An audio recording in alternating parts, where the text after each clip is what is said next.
you should, by now, if you never saw it, your question 1 is answered, I presume. Relations of ideas is Hume's analytic statement. Can you give me an example of an analytic statement, any one of you? You see the nature of your question, I just have to expand it a bit, and it is good for final exam. Yeah, just expand the scope of the question, and that's all. It's a good final exam question. Yes, sir. Yes, sir, go ahead. Wait, can you hear?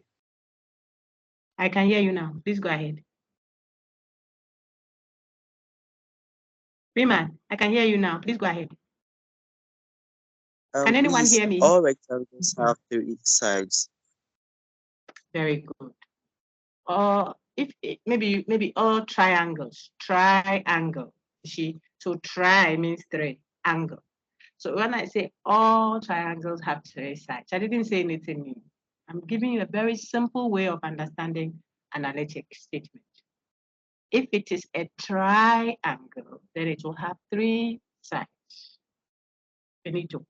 If it is A, so I say A is A, the law of identity, element of homology. Your lady read it.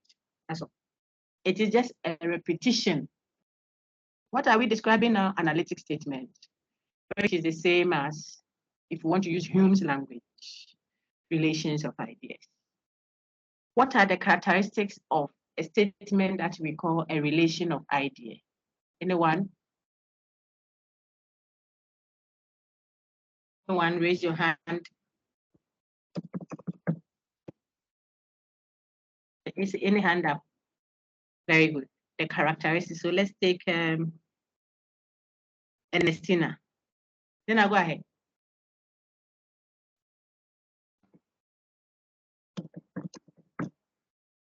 Now you are muted, I think. Hello, Doc.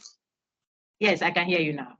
If we are relating the ideas, what are the characteristics? An analytic statement. What are the characteristics it has? Some of them. Madam, please, can you say they are tautology? They are tautological, yes. Your lady read it. When she read, you would have seen it there. They are tautological. Yes. They are tautology. Good. That's correct. Any other? I'm asking the class now, please, from what was read. I intentionally made her read the whole thing, so that even if you had not read it earlier, you don't feel overwhelmed. We'll do it together patiently, little by little, and grab the whole content. Okay, Vicky, go ahead. Victoria. So analytic statement are tautologous. Yes, please go ahead. Madam, please, they are true by definition. Very good. They are true or false by definition. Very good. So they are tautologous. Very good. Someone else? Very good. That's good. Yes, I see. Yes, I see. Frederica Ewuzi. Frederica, go ahead. I see Joseph Mapo as well. Can you come in? The same old faces that talk in class. They have raised their hands. So please, go ahead. I said mine. Oh, are you sure? There are more. Matthew. Frederica. Joseph, look, it's our sister read it. Apart from their analytic and their repetitive. Oh, I've even said repetitive. When you have an analytic statement, the predicate repeats the subject. It's repetitive. That one wasn't said. Joseph, say yours. But you've already said it. Hey, Joseph. They are redundancy. Madam read that. Didn't she read it? Redundancy will move. Yes, redundancy. So be highlighting it. You should all be highlighting them in your book, because they will enrich your essay when you are writing. Yes, please. Please, they are also logically true. Logically true. Well done. They have necessity. There is a logical necessity. When we say something is logically true, you see that the logical is italicized. He has slanted it for emphasis. He wants you to take a note of it. It means there is a certain by force attached to that kind of truth. Either it is necessarily true all the time or necessarily false all the time, because the truth or false is already in the package, in the language. So it doesn't change in its truth value. That's why a bachelor has beaten his wife will always be false. So far as we are using bachelor as bachelor and wife as wife, the word wife, as the two can't ever live in the same room. I'm referencing the statement. Okay, so when we say a bachelor is beating his wife, that statement will be false everywhere. You see, whether in heaven or earth, so it's always false. If you say A is A, that is always true. I'm building on how you heard the sister read analytic statement. So you have a lot to say. If I say using practical examples and illustrations and in not more than half a page, for example, I normally won't ask such a question in the exam, but I could restrict you. Distinguish analyticity from syntheticity. Clearly, you or something like that. Also, to me, yes, you should be able to do all the things I'm doing, using examples to buttress the point. It is raining at Nungwa. It's not analytic. It's not a statement that is analytic. You can't use the language to ascertain truth or false. I'm pulling out the resource I gave you so that you can at least look at something else we discussed.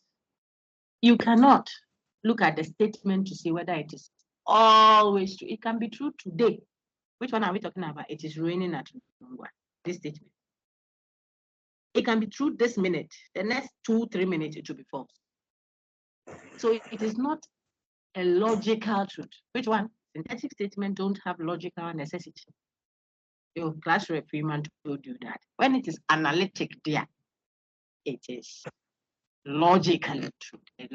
The logic there means there's by force. It is necessity, and it applies everywhere. So see how I'm bringing up, gradually moving from analytic synthetic to introduce a priori, a posteriori. That's what I'm doing.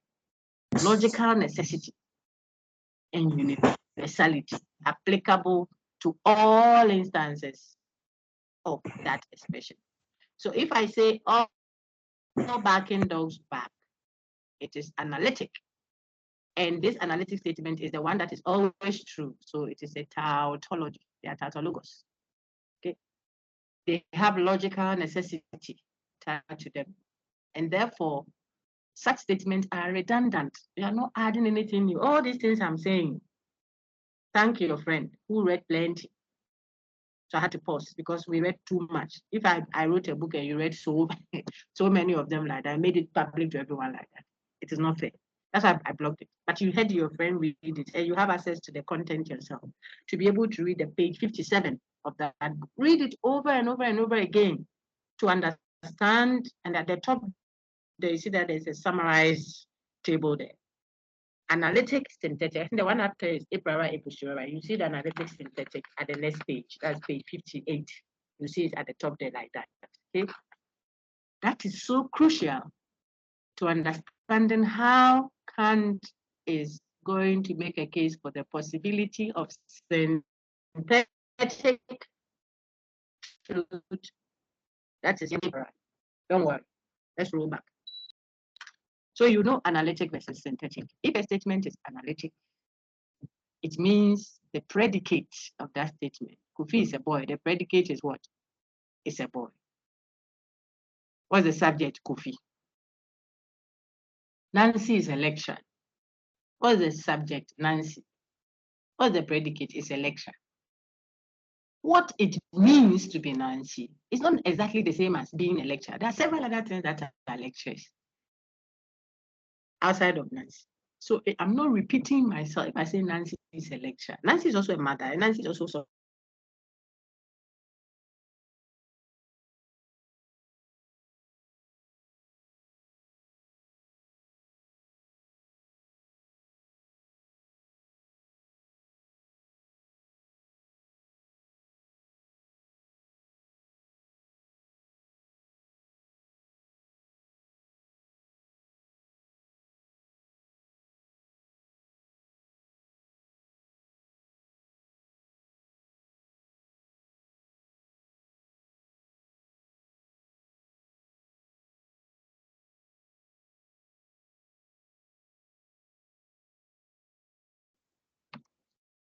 all right. Don't worry. I think we went off for a minute, but we are back.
Freeman, can any one of you hear me now?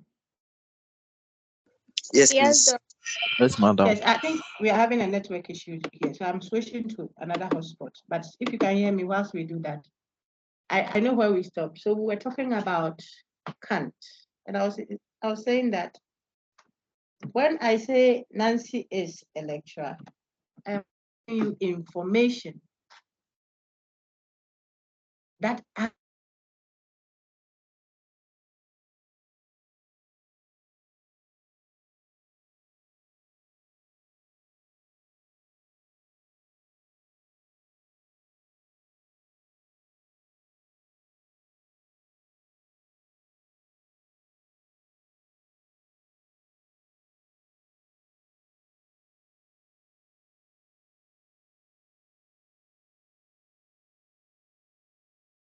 Madam, please, you can't hear you.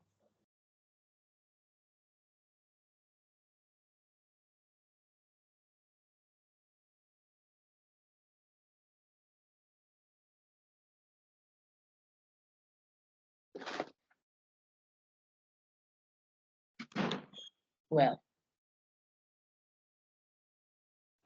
I think this one will be better. Folks, are we in? Everyone can hear me now, right? Yes, please. I just switched because Yes, please. the investors, I was using the investors cable directly. Yeah, I don't know. yes, I think there is a challenge. It's not helping us, so I have taken on that. Yeah. Let me Doc, madam. please. go You to. said they are at the lobby. We'll keep adding them. Okay, not to Okay, worry. Doc. Thank you for the prompt. I want to go back 2 steps to where I was so that you can mop up nicely. And you can tell that I'm handling this in a very patient way. There's a reason. So that you get the basics. Get the basics very well. You confidently know analytic. You can expand it. You can illustrate it. You can interpret analytic statements and see how it relates to what Hume and empiricists like him called what? The relations of ideas. That's what I'm patiently doing. You can see that I'm taking a lot of time here. I could have done that in 2 minutes and moved on. If you don't get that foundation very well, the build-up will mess up. It will crumble down. Okay. So now we have understood that if you hear Nancy is Nancy, that is a repetition. I didn't give you any information. I didn't add anything to what I said earlier. You see, I didn't enrich you. I didn't give you information. When Madame read it, so she will say it is just a redundancy. Redundancy at the office place means you are not adding anything to the company. That's why they can lay you off. So analytic statements are such that they are predicate, which is the part. You see, Kofi is a boy. You know, Kofi is a subject, and is a boy is a predicate. In fact, a boy is a predicate, and the is the copula, what marries the 2 parts of the statements together. Okay. Now, when you hear Kofi is sitting under the tree, you know that I've given you some additional information to what you know about Kofi. So that statement, Kofi is sitting under the tree, is synthetic. I hope you are getting it. Synthetic. I added the predicate amplified. Amplifier. Those who do church amongst you or some sound folks, when you go get an amplifier, you know what you are going to do? You are going to make the bars boom, boom, cha, boom, boom, cha. You want it to sound louder. You are adding to it. Okay. So we say when I have a synthetic statement, the predicate of that statement amplifies the subject. It adds to the subject. It says something else in addition to what the subject was already saying. That is why a synthetic statement is informative, information. It speaks to information. It is not just a repetition. It is not a redundancy. It is not tautologous. Examples from that page. So we are back to our page 57. Let me see if folks were listening to Madame when she was reading. I don't want people to say, oh, Doc, the thing I've not read it to. So I said, sister should read all. so that at least you will have a fair idea of what the content was. So any synthetic statement, now go to that page and look at it and tell me some. Anybody? My father, your hand is still up. Is it the old one or another? Synthetic statement, examples from the page. I want to see if you are looking at the page. Can anyone give me an example of synthetic statement, please? It is snowing in Accra, Alaska. Very good. Alaska. You put Accra there, Yemre. It is raining in Alaska. Now we can take examples which are not on that page. I want to see if people were following. So apply. An example of a synthetic. Let me take my friend. I want to call you, but because your thing is an ID, that's why I wasn't calling you. Okay. I want the name, and it's easier. Anybody give me an example of a synthetic statement, please? Hello, Yes, madam. you're making good progress. Yes, sir. Joseph, go ahead. Yes, Kofi and Alma are married. Now, Matthew. Okay. Any other? Thank you very much. Essay. Is it essay? Essay, go ahead. Yes, madam. Go ahead. Akufado is at the University of Ghana. They have been too much. Do you realize that that can be true this minute, the next minute it will be false? I'm asking the class now. Yes, sir. Exactly. Yes, So please. it is, yes. So there is no logical necessity attached to that. Can we add some more? Let me take Frederica now. Frederica, go ahead. Dog's back. Dog's back. Well done. That's also on the page. It's correct. Class, do you realize that that is not the same as saying that all barking dogs back?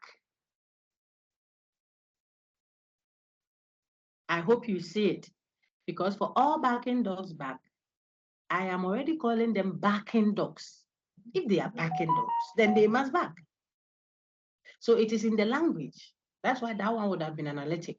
But if I say dogs bark, of course, dogs also, dogs also poo, and dogs eat, and dogs lick.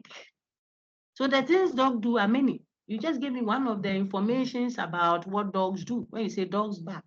So what it means to be a dog is not necessarily, oh dear, take off your videos, please. Please, please, please, please, please. Because of the network thing, all the things I use have gone. Please disable your video for your own sake. Thank you. So if I say dogs bark, I gave you information, something in addition to what it means to be a dog.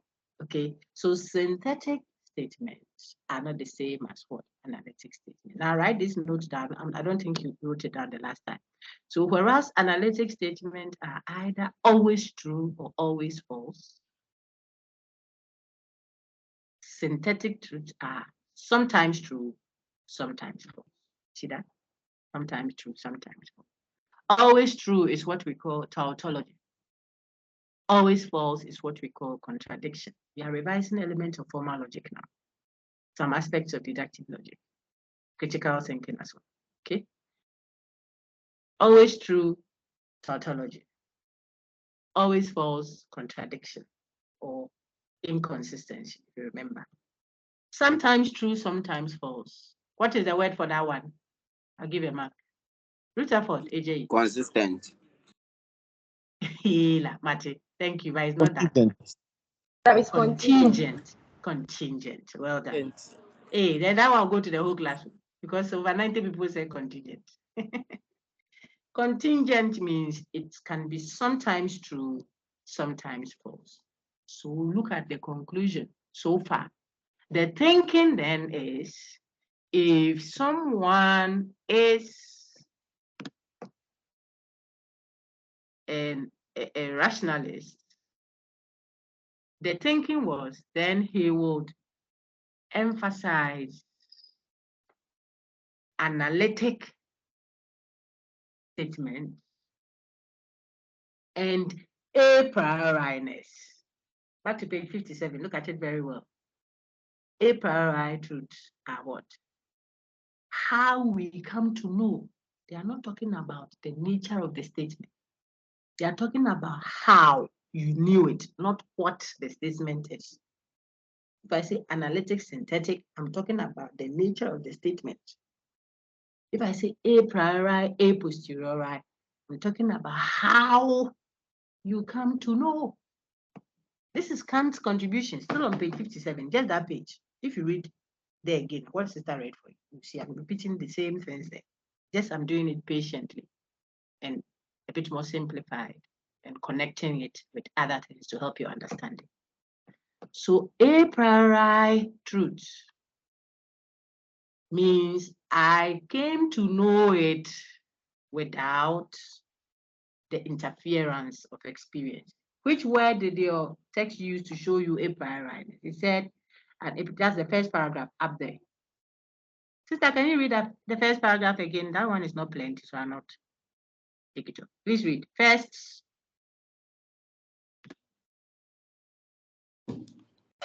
First, the distinction between a priori knowledge and a posteriori knowledge. You can pretty much guess the meaning of these Latin terms just by looking at them. A priori knowledge is knowledge which comes before prior to sense experience and is therefore independent of sense experience. This, of course, is the emphasis of the rationalist. Very good. This is, hold on, be patient, please. Thank you. This is the emphasis of who? The rationalists. Now you can remember, I've even repeated it today.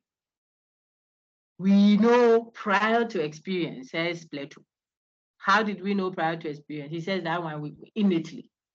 So innate ideas, innate concept, innate knowledge. Knowledge we have before we even experience anything at all, before the contribution of experience, the senses, we know. So you will see that a priori truth will be the emphasis of the rationalist. It doesn't mean the rationalist says all knowledge, and you saw that in the text, comes to us a priori. No, that would defeat the purpose of a priori. It's a specific type, certain truths. So we saw the examples I gave you in class and your slides. We have gone through that. We have done a lot before getting here. Okay, it is wrong to kill indiscriminately is one of them. God exists, something is another one. That is what, if you remember last 2 weeks where we discussed Locke's critique, he says it's not everybody that believes that. Who told you everybody believes that God exists? Why was he reacting that way? Because some rationalists think that that one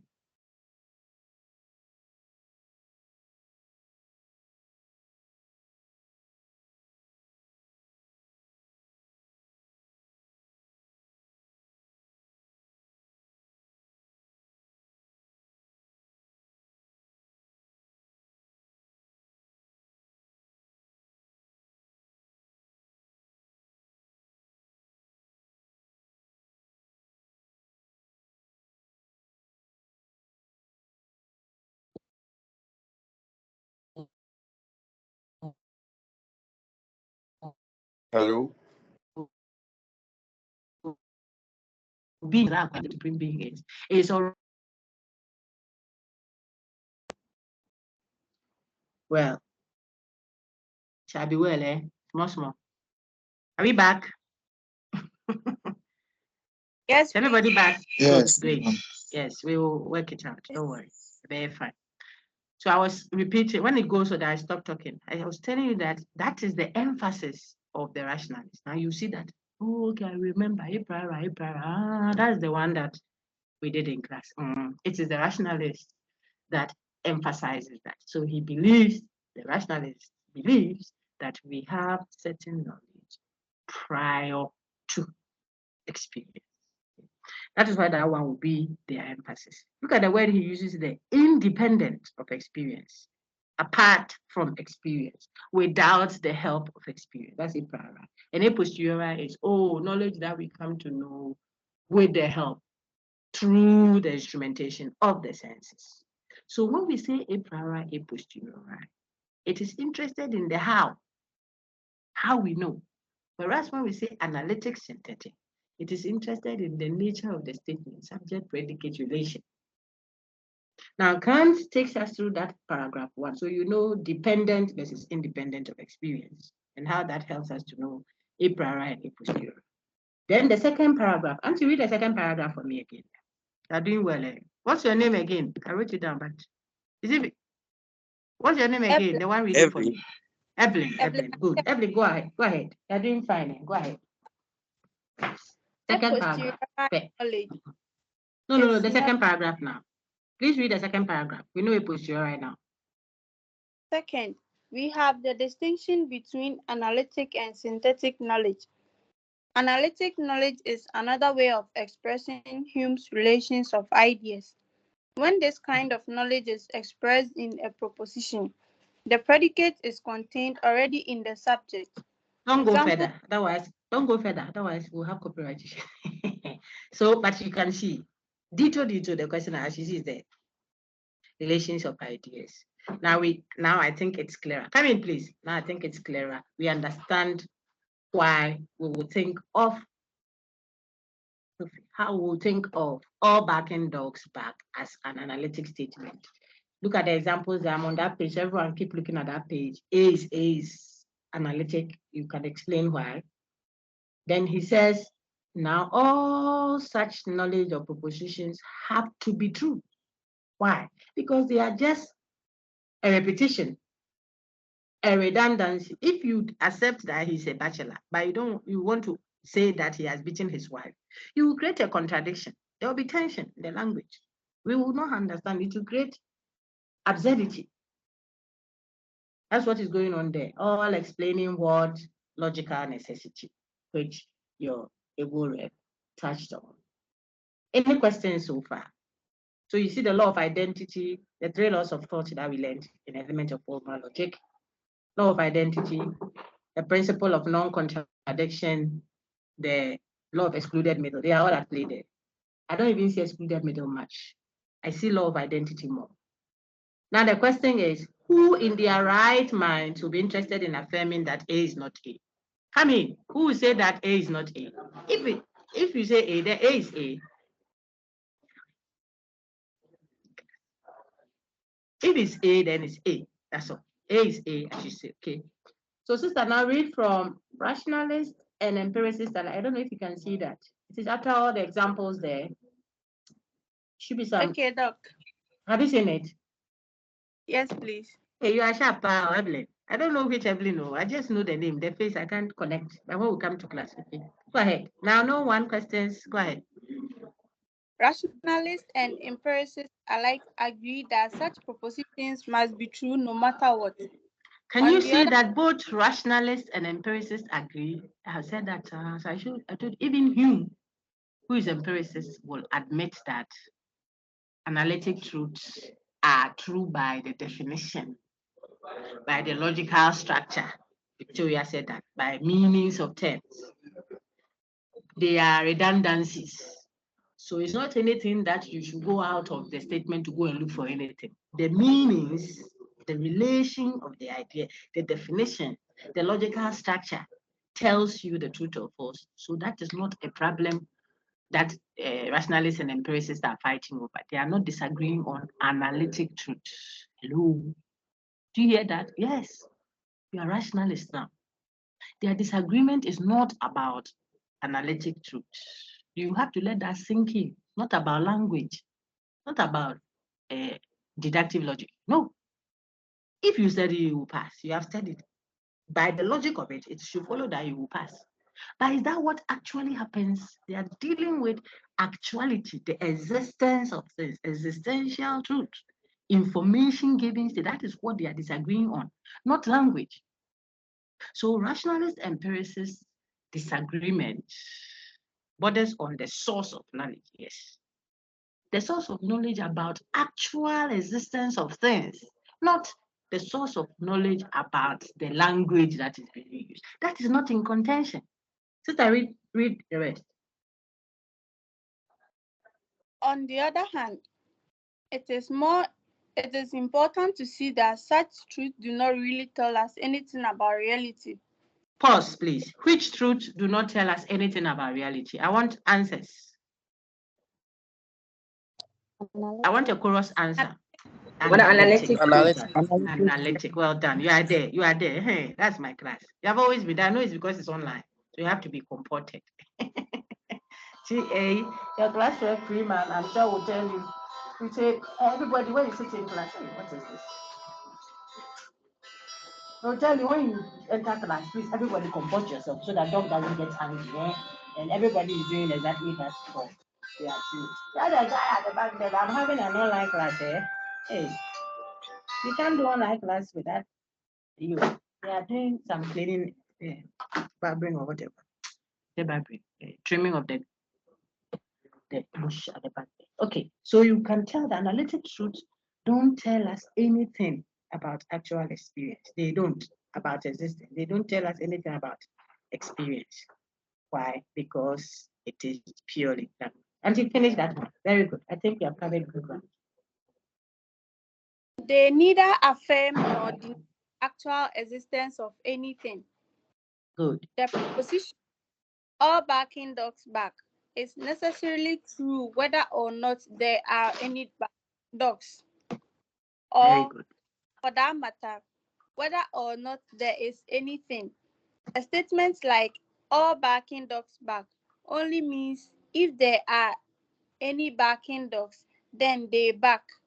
The truth of these propositions is then a priori and utterly independent of sense experience and of the sensible world itself.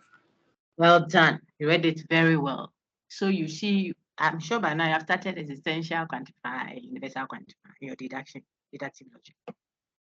If I say all women are cheats, I'm saying that if there is any X that is a woman, then that X will be a cheat. Element of formal logic. Remember how we expand roses are red and violets are blue. We say if X is a rose, then it is violet. And if X is a if X is a rose, then it is red. And if X is a violet, then it is blue. We open it and we expand it to become antecedent and consequent. If I say all chichis are chachas, I'm saying if there is anything called a chichi, if any X at all is a chichi, then that X will be a chacha. I have not said that there is actually a chichi, which is also called a chacha. I have not said so. I've not made a statement of existence. I just made a hypothetical statement. If, so when I say all these have done that, all backing dogs, I'm just saying, come be what they are, or poor, any or a camera. If there were any dog that barks, then it's over. That's hypothetical.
I wasn't in the country the time you asked me.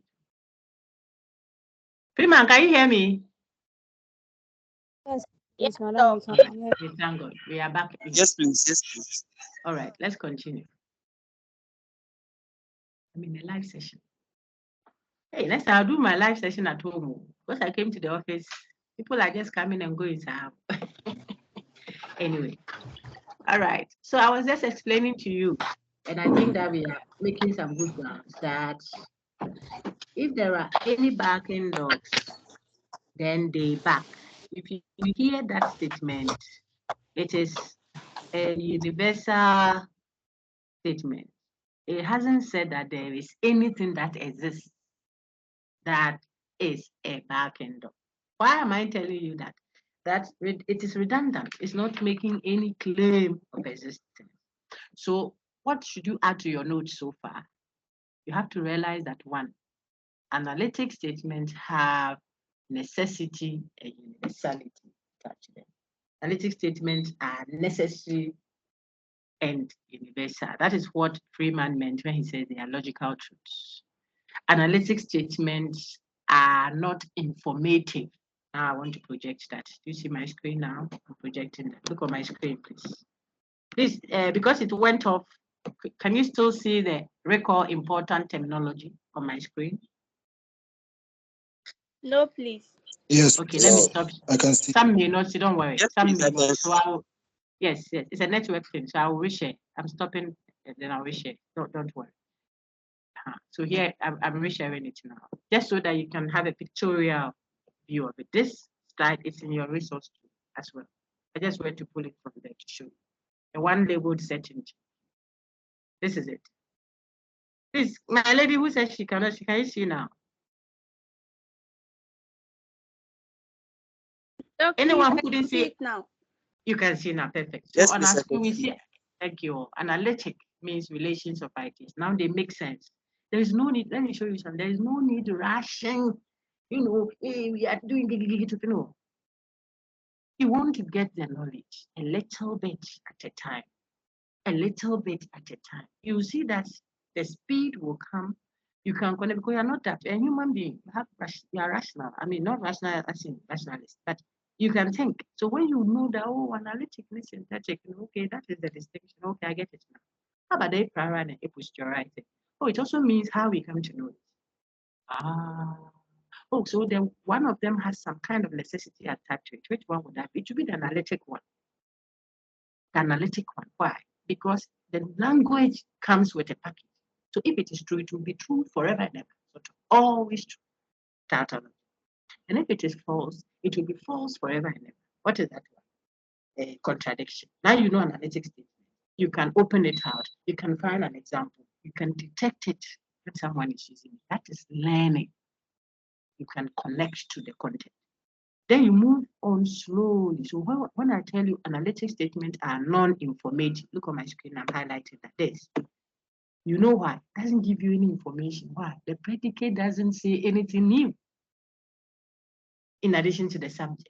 It doesn't. It just repeats the subject, really. That is what it does. Repetition, redundancy. So you are in the office. What the typewriter is doing is what you say you have been employed to do. Sorry. So what? And then I'm paying you so much. When there's redundancy, when there's not enough to pay, they will sack you because you are not adding anything. That's what redundancy. They will lay you off. And so if you got that and you understand logical structure, still on my screen and tautologies, you know analytic. We can move now and see the opposite of that, which is synthetic. Synthetic statement on our screen, you have heard everything. It's informative. You have gone into the predicate. The predicate is adding something that is not originally in the subject. Look at ladies, when we go get our synthetic hair, I've braided my hair now. I borrowed some external hair and added it to my own so that the twisting can go fine. Okay. So the predicate is adding to the subject. That is synthetic. We understand that too. And so you will see that when the statement is synthetic, it doesn't have logical necessity. So it depends on what you go and pick and bring. It is not always anything. It is sometimes true, sometimes false. So we say it's contingent. And you know something, it is synthetic truths that give us information about actual reality. Feel free. synthetic truths are not redundancies. They are not linguistic repetitions. They are what? Informative. So you see that I'm writing some things that it is not a definition. I'm here now on your screen, please. It does not depend on meanings or relations of ideas. So if it is not a relation of idea, synthetic truth, what will it be in Hume's language? All of us. Relation of facts. Oh, I said if relation of ideas is analytic truth. Relations of ideas is analytic truth. So synthetic truth is what? Something of fact. Matters of fact. Matters of fact. Aha. Well done. It's not relations, but it's matters of fact. Well done. I thought you were asleep. Oh. Hey, you people are not asleep. keep going there. So you got that one too. Now, how we know Nenini? Apriori and aposteriori. That one you are masters of it. So you will see that a posteriori will be contingent and a priori will be necessary. And therefore, some tentative conclusions. Tentative means for the time being. Don't conclude yet because the gentleman Kant is going to shake the thing.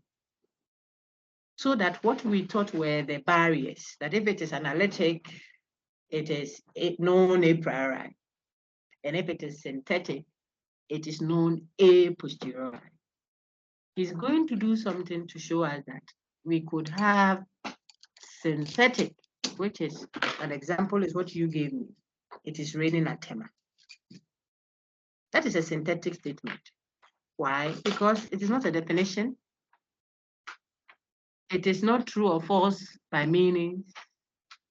The predicate is not repeating the subject. So it's synthetic.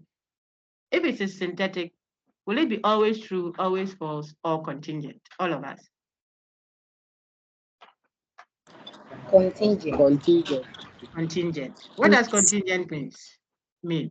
Sometimes true, Sometimes true. sometimes Now you will be amazed. Kant tells us that he detects that sometimes a statement is synthetic, but they are necessarily true. Ooh, yes, that is what his contribution is. He's telling him that over him, what you call the relations of ideas and matters of fact distinction that you have made is fine. But I detect in your argument certain statements that you call synthetic. See how I'm speaking? It's intentionally slow so that the words don't overwhelm me, then you give up. What you call synthetic, which you assume to be sometimes true, sometimes false, I detect in some of them certainty, necessity, by force, always true, always false, that kind of thing that we always thought was true of only analytic statement. Kant says, hold on, this demarcation you've made between cassava and plantain, I see some cassavas that have plantain nature, a blend, you see. So hold on with your categorization. This is the contribution Kant has come to me. Sister, go to page 56, 56. Evelyn, the reader for today, you are in charge. Go to page 56 and read. I'm there. Yes, very good. Read paragraph 2. Kant observed. 56. Yes, please. Kant observed very good. Read from there. Kant observed that there must be something radically wrong with the whole way of thinking that led finally to the phenomenalism and skepticism of Hume. Go on. For Kant says, I am certain of some of the truths which Hume called matters of fact. Don't continue. Hold on. That is the point he's making. I am certain of some of the truths which Hume called what? Matters of fact. Are matters of fact certainties? In other words, are they necessities from what we have discussed so far? I want a response from the class. No. I hope you can see that they are not certainties. If it is a matter of fact, it is a contingency. It depends. So we need extra information to establish. If I say that bachelor is sitting under the tree, I will have to observe to establish truth or falsity, because the predicate is not contained in that subject. So I can't just use the language to establish truth. It is raining at Tema, or it is raining at Lipo. We just said that. This minute it can be true, the next minute it can be false, because there is no logical necessity between predicate and what? Subject. So if it is a matter of fact, that means it is a synthetic statement in Kant's language. Then it shouldn't be a certainty. It shouldn't be always true or always false, per the discussion we've had so far. Okay. Now Kant says, I have woken up from my epistemological dogmatic slumber. Dogma means routine. That is how the thing has always been. Churches have dogma. See, so they took it for granted. They didn't critique or query that assumption that if it is a matter of fact, then we know it contingently. I'm using the terms, okay? And if it is a relation of idea, then we know it necessarily or certainly, because it is the language based, okay? Based on the language. And he said that dogma, Hume's phenomenalism and skepticism, where Hume took us by his critiquing, he took us to a place that left epistemology with nothing. Everything went out, became boring. He threw everything out. And that woke me up, that Charlie, could there be something wrong with the assumptions we are working with? This is the starting point that the lady read. Then he says, because I think I am certain of some of the truths we call matter of fact. That is some of the truths we call synthetic, which normally should have been what? Contingent. I think I can tell that some have what? Certainty attached to it. So he will give examples. The law of motion is there, Newton's law of motion. For every action, there is an equal and opposite reaction. If you want to get a bigger slap from the guy, increase the momentum of your insult. When you push the ball down into the water so deep, you will see how it will pop out. You see in our local parlance, you say if you throw a ball at the wall, it will come back to you. If you do good, you do it for yourself. Give and it will come back to you. Good measure, praise, and those things, they are all the law of karma. They all are versions of Newton's third law, which says that for all action, when I presented it in class for the main campus, I did a lot of drama around that. There are people who are benefiting now from some things you did in the past. The benefit may be positive benefit or negative benefit. That is what Kant is mentioning here as one of the instances of the truth that he calls necessarily true, yet they are not analytic. If they were analytic, there will be a definition or a meaning. By meanings of terms, you will be able to establish a claim like God exists. Is it analytic or synthetic? Raise up your hand. I want to score a mark for that. Don't want to. God exists. Is it analytic or synthetic? Evelyn's hand is up. I'll call her. Okay, I want a chorus answer. I'll see those who spoke. No, it's synthetic. That was analysis synthetic. Hey, analysis synthetic. Hey, it's analytic. That was analysis synthetic. Oh, man, Hey, It's true. I had it. God exists is what? Is that analytic or synthetic? You should ask yourself. Analytic. When you hear God exists, is that a definition? no. You see, I'm not defining. I won't be able to use meanings of terms to establish truth or falsity for that. It's not linguistic. So that is synthetic. See that? It's a synthetic claim. And yet, when we advance, you will see that this one is known prior to experience. I won't get it.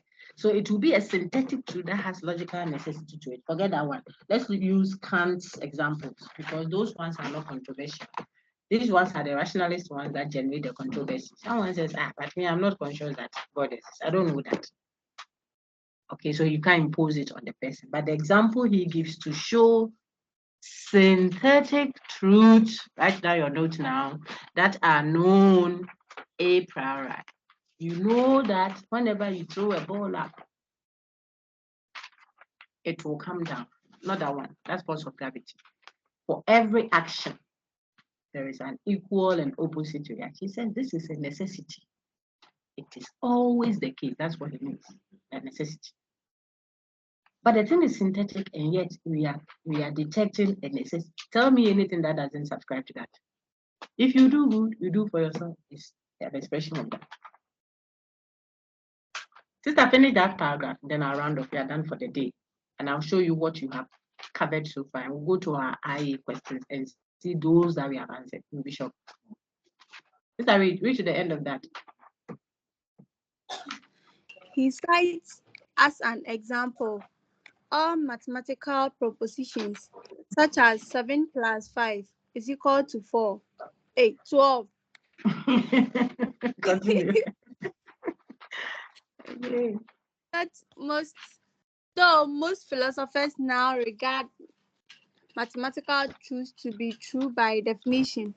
Yes, it is no longer synthetic. Yeah, so continue from natural science.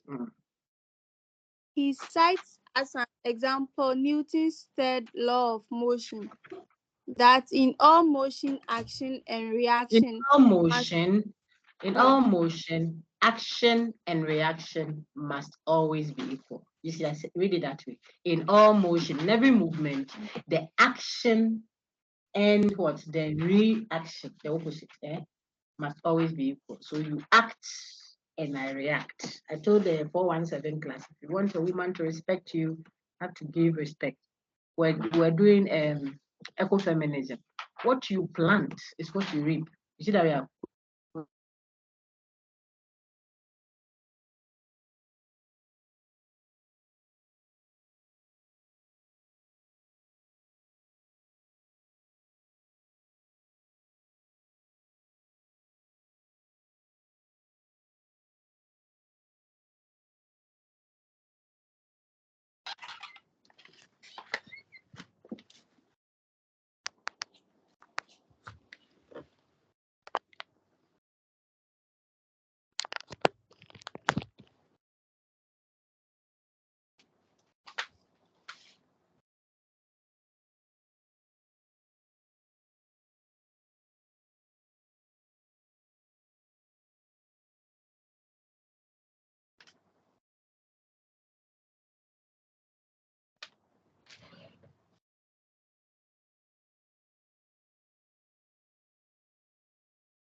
Doc, please, we can't hear you.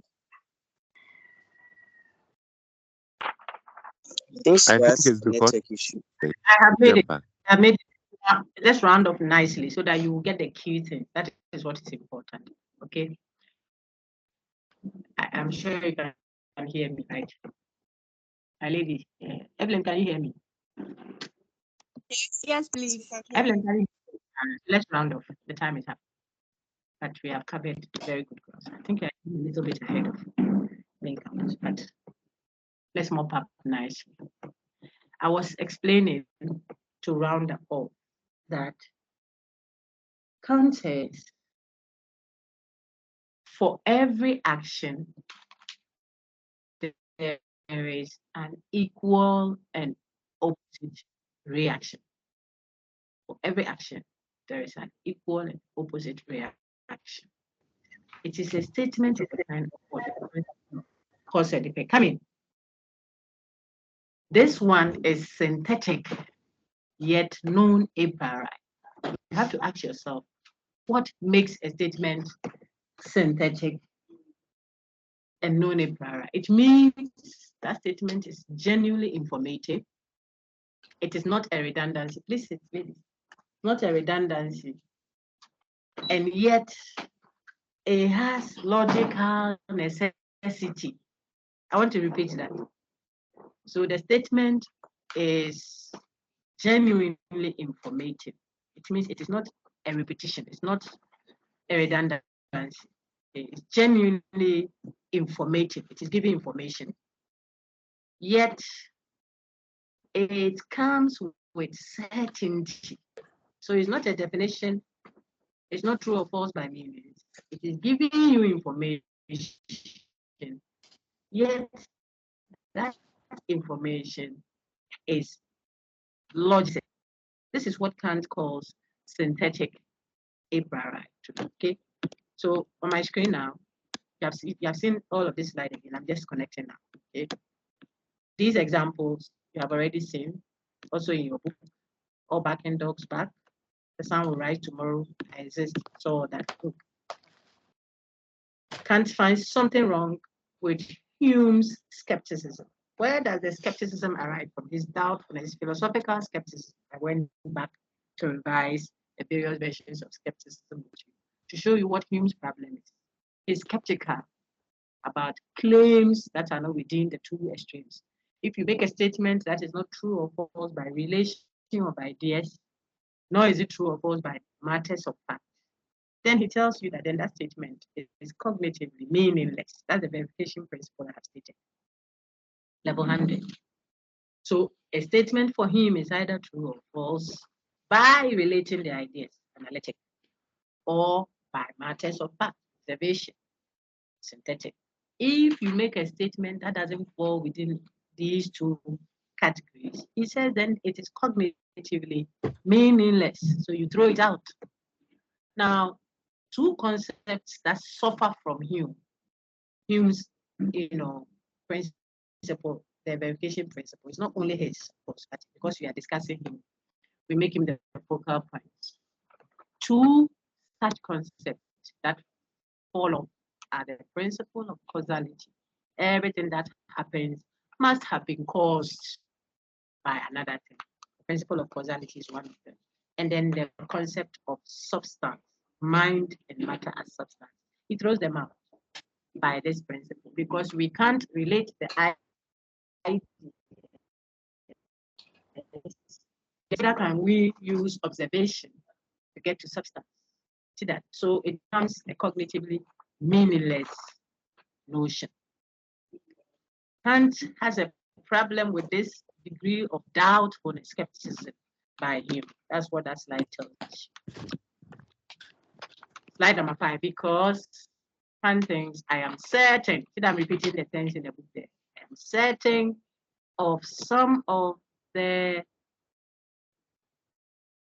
claims, some of the truths which Hume calls matters of fact. If it is a matter of fact, you have certainty attached to it. But Hume says, I think some of them are certain. Example, every event must have a cause. Everything that happens must have been caused by something. The principle of causality is one of them. If you want to know where to find it, page 56, you just read it. The second one In all motion, action and reaction must always be equal. You want to do well, you put in more effort. You want to harvest corn, you plant corn. So the action and the reaction must always be equal. These two and others that Kant himself cites are synthetic claims. Look on your screen very well. They are synthetic, they are not definitions. Every event must have a cause. Am I defining it? No.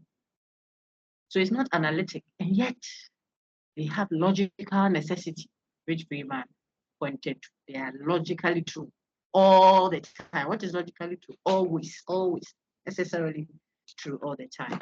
And so he says that then we will have to be careful. This is Kant telling his cohort.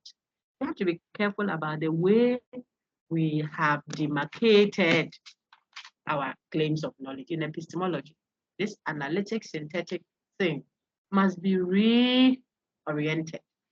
We shouldn't think, look on my screen now, that anytime we have a synthetic statement, it means it is contingent, contingently known, or it is a posteriori. And then anytime we have analytic, it must be a priori. That is how it has been presented in the dogma that he, Kant, is now reacting to. Says, I have woken up from my dogmatic slumber. I am not dozing off again. That then may be the problem that is leading us to such extremes, an absolute, not absolute, a philosophical skeptic position like Hume's or the phenomenalism of Hume. We have to wake up. There must be something fundamentally wrong with that categorization. I hope you get it. I've asked you questions around that you have to articulate and explain like I'm doing. Show what is wrong with the traditional view that sought to say that synthetic truths are contingently known, whilst analytic truths are what necessarily known, either always true, always false. How does Kant do that? Kant shows us that, look, there are instances where we can have a synthetic truth, but it is not necessarily known by what a posteriori means. No, it is already known. So he's establishing logical necessity for what? Synthetic truth, which was not the case at all. And he's giving you instances. Your duty is to query it and see if you will survive. Will you be able to query his claim that what? All knowledge cannot be grouped into one like that. No. We can have truths that are synthetic and yet known a priori. Kant's explanation immediates the truth. So we see how he introduces these terminologies, just like Russell did. He brings terms to clarify what he's saying and to help bring a resolution of the kind to the matter. And so here he is with the analytic truth that you have seen already, the synthetic truth. Then he tells you these two only show you the nature of the statement. But when you look at a priori, to show you become to know it. Bridge the gap and bridge it. Meaning, don't think that if you hear synthetic, it can only like a hermaphrodite sort of, male, female. But he says, hold on, we can have blends. So the person is physiologically male and female. And so maybe instead of saying if he's not male, he's female, we might say if he's not male, then he's not male. A negation of the other. That's all, because there's a possibility that we have a synthetic truth that is known a priori. And that is the contribution he makes. Now, it is not a problem at all, and I'm done. It's not a problem at all. He's claiming that there can be synthetic a priori truth because the rationalists believe so already. God exists is a synthetic state. The rationalists say we know that God exists. How did we know it? A priori, by innate ideas, for example. Okay? So it is not so much news to say that there is a synthetic truth, or there can be some synthetic truth that are known a priori. Rationalists have already said that in the past.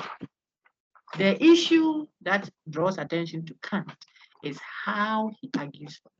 How. Okay, and that is what will be the subject matter of our discussion, what we build on it. If you look at our IA question then, topic question 1, how would Hume define relations of ideas in Kant's terms? Relations of ideas are analytic statements for Hume, for Kant. You can use an example to make the point. All back in the full stop. That shouldn't take 30 seconds. Question 2, critique Plato's theory of innate ideas from Locke's perspective. Use two main arguments. Critique Plato's theory as if you were Locke. Use two main arguments. If you say the thing is natural to our nature, in other words, it's natural to our being, okay, why is it that idiots and children who are also human beings like us do not express knowledge of science? That's why I didn't ask you to respond to Locke. The question says, pretend to be John Locke and criticize Plato on his theory of innate. That's all. So you use two main arguments to that. A child can, a man person can pick a stone and throw at someone and kill the person, for example.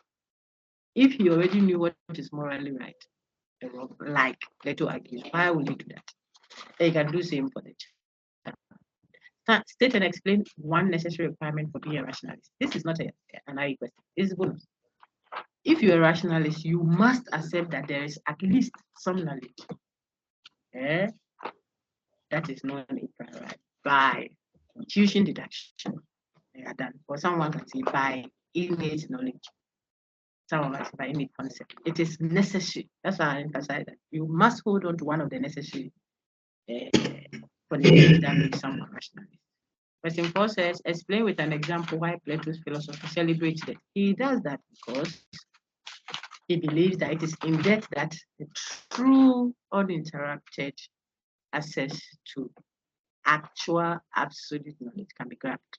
Whenever you are in this body, you may glimpse through this container called body and grab true knowledge, but it will be interrupted because the body will feel hungry, it will feel tired. Did you see Jesus crying? Yes. The one who says in heaven there will be no cry was crying. So he was in this body trapped, and Jesus wept. John 11:35.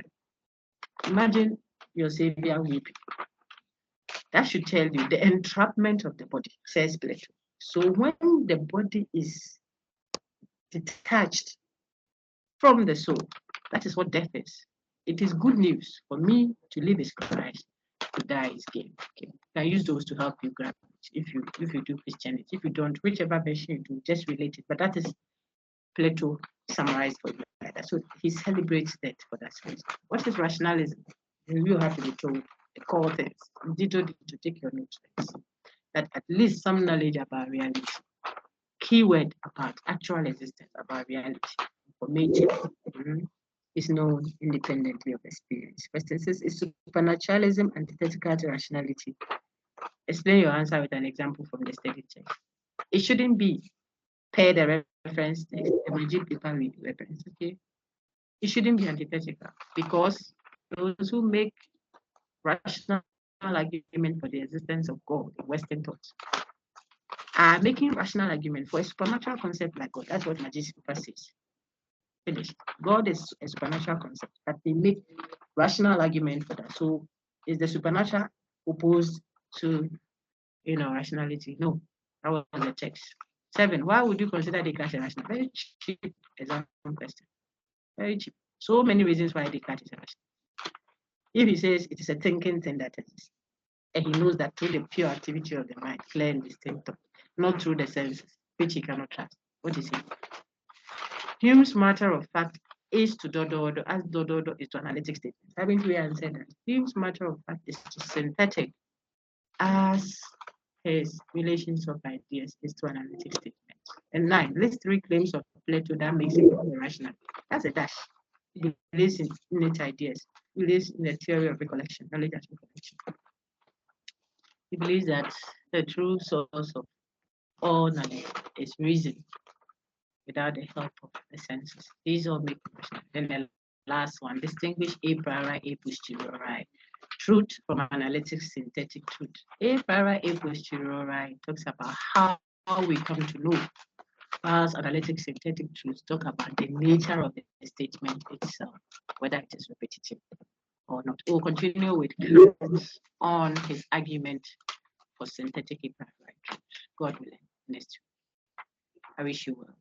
Send me all your questions if you have them. I'll be glad to deal with them. Thank you, Freeman. When I work on my phone, hopefully before close of the day, I can respond to any queries you may have sent me. Take care. Okay, boss. And all that. Thank you, Joseph. Thank you, everyone. Thank you for your patience. I wish you well. Bye. Bye-bye. We love you, madam. Bye, madam. One am I a bribe, no? Hey, who is that giving me bribe? Bribe taking, eh? All the best. We love you. We love you. Mwah, My mwah, mwah, mwah. you love me. My husband is here. Be careful, eh? We love you, madam. We love Don't you. worry. We love you.